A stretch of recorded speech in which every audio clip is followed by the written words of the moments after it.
tonight on Connecticut's news station, calls for accountability growing louder in Bridgeport amid protesters demanding answers amid an investigation into potential ballot fraud in the mayoral campaign. And safety concerns at a shelter for teens, an investigation underway after reports of assaults and how the shelter operator is responding tonight.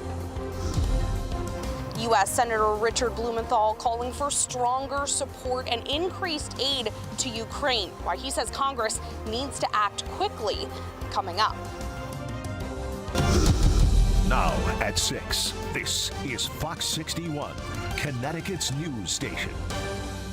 Good evening and thanks for joining us for the Fox 61 News at 6. I'm Brent Harden. And I'm Samaya Hernandez. The controversy over alleged election fraud in Bridgeport took on a life of its own today. A public protest was held outside a public building, but then when Fox 61 went inside that public building in search of answers and accountability, we were restricted. Fox 61's Matt Caron has our story. It's one of the first rules of journalism: never become part of the story. But today, we nearly had to, in order to stand up for all of our rights to access a public building and a public official, as the Bridgeport Police Department tried to restrict access to Mayor Joe Ganem's office as we were trying to ask him questions. Joe's gotta go!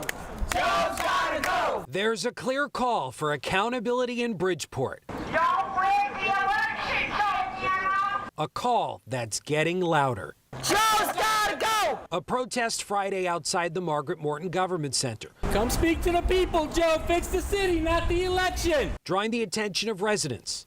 We need a new mayor. We need change in the city of Bridgeport. Business owners. Enough is enough. We got to get him out. He should resign today. Former city employees. We were all hard-working city employees with ethics and morals. And even primary candidates like Leslie Caraballo, who after seeing the surveillance video of alleged ballot stuffing, decided to remove her name from the ballot as a candidate for Board of Ed. I don't want to walk into a seat the wrong way. When is enough? When are we going to put our minds together and say, all right, well, let's have FBI step in? Because right now, the way I'm feeling, everyone is rigged. As the protest grew, Joe gotta go! security watched from the roofline, and Bridgeport police gathered inside. Joe, come out! Show your face, represent! Blocking access to Mayor Joe Ganem's office on the second floor. What law says we can't go knock on the mayor's door?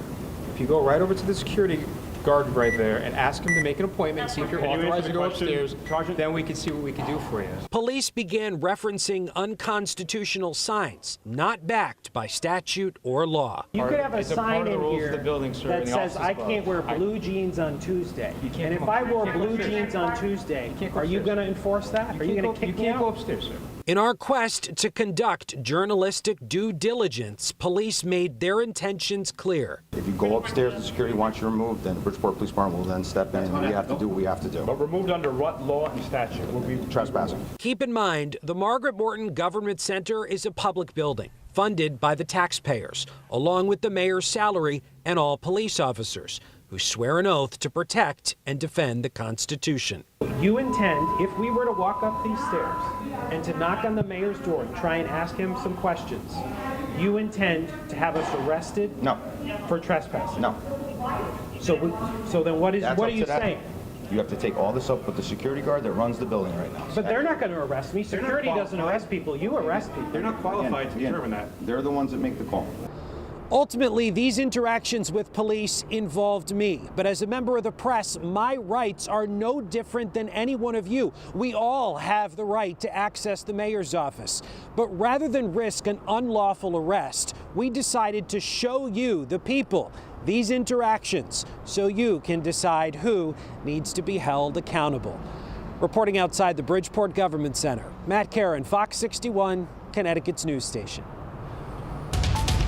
Thank you, Matt. Well, today was absolutely beautiful. We had Gorgeous sunshine, we had a little bit of a breeze, but it looks like a rainy weekend ahead. Going to be a different kind of a weekend. Chief Meteorologist Rachel Frank joining us now. Rach, I think my plan is to watch football all day on Saturday. It's Yes. not a day for leaf peeping or anything outside. That's a good idea. Making some soup this weekend, also a good idea. We are talking about it being wet chilly and breezy. The good news is we're not expecting damaging winds. We're looking at high temperatures that'll only be in the 50s during the day on Saturday, highs in the 60s on Sunday, and we'll see off and on rain right through early Monday before this moves out of here. In general, about an inch or two of rain is expected, but that'll be spread across a few days. Right now, we're looking at temperatures that are in the mid to upper 60s. My goodness, it was beautiful. Started off the day with lots of sunshine. Now we're finishing the day with more clouds. It just kind of feels like rain. And this is the system that we're tracking. It's actually a tropical storm named Ophelia, expected to make landfall in North Carolina heading into early tomorrow morning. And the storm will be here heading into Monday. So we're not going to get hit by the storm itself, but all of this moisture coming north will take a trip to Connecticut. Low temperatures tonight falling back through the 50s. I want to stress we are dry through this evening. So if you want to head to the Durham Fair, you want to go out to dinner or walk the dog, no weather issues this evening. But we are watching the rain through the day tomorrow. We'll take a closer look at the future radar, your full forecast coming up. Rachel, thank you. And new tonight, a shelter for teenage girls in Harwinton has been under the microscope for almost a year after concerns emerged surrounding the staff and the girls themselves. The issue becoming so large, it has led local first responders to call for help from lawmakers and state officials. Fox 61's Carmen Chow is in Harwinton to break it all down. Since November 2022, there have been concerning reports of teenage girls at the Star Home being involved in incidents where their safety is at risk, leading to a high volume of first responder calls and a quick reaction from the DCF. I know that this has been very disruptive to their community. What appears as a home on Plymouth Road in the small town of Harwinton is a shelter for girls ages 14 to 18. It is called STAR, also known as Short-Term Assessment and Respite, a place for teen girls who are having trouble at home or foster homes. But trouble has gone beyond. In 2021 and 2022, staff at the shelter were arrested for alleged maltreatment of the girls. Commissioner Vanessa Durantis of the Connecticut Department of Children and Families was quick to respond. They turned over about 60% of their staff. They hired a consultant to really amp up the clinical supports that they offered the kids there. As time went on, issues with the girls began and got worse over time. The issue so bad, Harwinton Ambulance sent a letter in June of this year to lawmakers and Commissioner Durantis. They were getting calls up to twice a month from the shelter. And now we are seeing cases of assault, neglect, behavioral health emergencies, and also human trafficking. The calls so frequent, it became concerning. Every time we're responding for the same exact type of emergency, we're taking away from that call for that individual that may be suffering a heart attack, a stroke. Meantime, the 6 girls at the shelter have been relocated to other STAR shelters throughout the state. We're really going to have to go through that report, get more information as to what actually transpired there, and then we'll have to see how we're going to proceed. The shelter has been placed on a corrective action plan since July of this year, and they have put a pause on admissions until improvements are made. Reporting in Harwinton, Carmen Chow, Fox 61, Connecticut's news station. All right, Carmen, thank you. Now, the Bridge Family Center, which operates that shelter, was also presented with a lawsuit filed by a mother of one of the girls. And in a statement, they say, our main focus continues to be addressing the immediate and day-to-day needs of our residents, many of whom are trauma survivors through no fault of their own, and to offer them the care and support that they need and deserve. New at 6, a New York man accused of killing 2 beloved family pets in Ridgefield has been sentenced to 3 years of probation. 62-year-old Mike Konsak says he was hunting in Ridgefield back in November. He claims he thought the dogs were coyotes and shot them. The dog's owner says anyone who has ever owned a dog would know that they were domesticated. And new tonight, OSHA is investigating after a trench box fell on a construction worker in the capital city. Fire officials say this happened while the worker was in a trench at a construction site on Retreat Avenue this morning. We're told contractors were on site and they were able to get the box off the worker before crews arrived. The worker was taken to the hospital. His condition is unclear. Also in Hartford, an overnight shooting is under investigation. Police say they responded to Brainerd Road just after 1 a.m. They found a man in his 20s there with a gunshot wound. Police say the man was taken to the hospital and is listed in critical condition tonight. Anyone with any information on this shooting should call Hartford Police. And in Naugatuck, one person had to be rescued from an apartment fire late last night.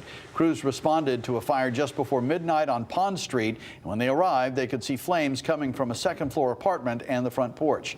One person was rescued and suffered burns and smoke inhalation. The cause of the fire is under investigation. Renewed calls for aid to Ukraine. Just days after President Vladimir Zelensky met with lawmakers in D.C. leading this push, Connecticut Senator Richard Blumenthal. Fox 61's political reporter Emma Wolforth spoke one-on-one with Blumenthal. Here's what he had to say. Senator Blumenthal spoke about his most recent meeting with President Zelensky in East Hartford today, urging increased aid and stronger support for Ukraine.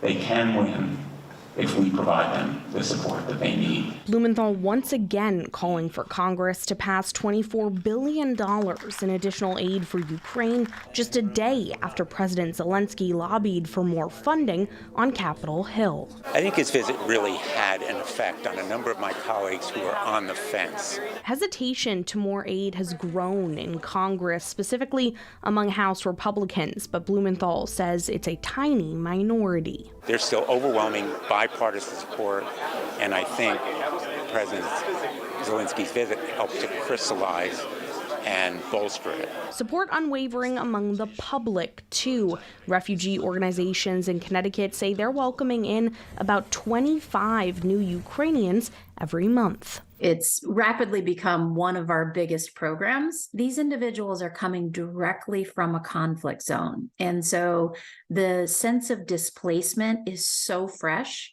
that they really need a sense of connection. She says they're currently serving about 500 Ukrainian refugees in Connecticut. Although nobody can really project how many might come with each month, at the same time, I think the U.S., particularly the U.S. American public, they have the capacity to keep helping. Friday, Blumenthal hoping Congress also has that capacity. Americans need to understand how our national security is at stake in Ukraine. And Blumenthal tells me speed is important, saying Congress needs to act on this supplemental aid for Ukraine within the next few weeks. Reporting in East Hartford, Emma Wolforth, Fox 61, Connecticut's news station.